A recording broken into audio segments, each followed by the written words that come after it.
Hello everyone. A few people have asked me about the audio upgrades I've done on my B5 Audi S4. So here's a quick video to go over what's been done to it. This car came from the factory with the Bose stereo system.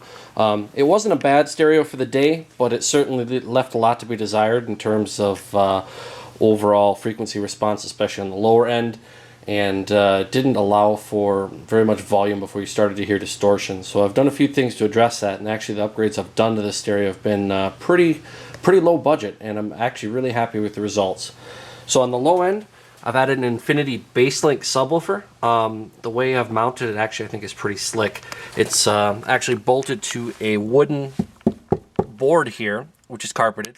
And on the bottom side of that wooden board I have Velcro. So the whole thing is it's pretty stable. I mean, you guys know how I drive, and it doesn't flop around at all back there. I've had it on the track. I've had it goofing around and donuts and stuff and drifts, and it stays put. But the whole thing can be removed quickly if I want to take it off. In addition to that, I also have a quick connect for the ground and the power, so I can get the whole thing out of the car in about 10 seconds if I want to, and that can free up trunk space, or if I need to take it out for weight reasons or on a track or whatever, I have that option. The rear parcel shelf speakers, it's common on these old B5s that the center dust cap can come loose, or the paper cone can start to disintegrate. So I upgraded those too. Let's see if I can get a good shot. Got some Kicker Comp VT 2 ohm rear subwoofers. The impedance, the 2 ohms is really important.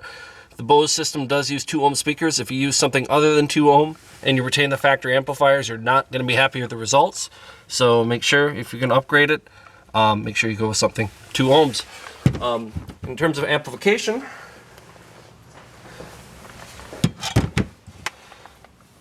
there you go. That is the Bose amplifier from the D2A8 and S8. That is actually a plug-and-play amplifier, and it's about 200 watts of power versus the factory 80 watts that the B5 came with. So let me flip it over. There's a part number on that. So I'll put it in the description as well, because it's kind of hard to see. But if you go ahead and find one of these amps secondhand, they go for anywhere between about 50 and 100 bucks.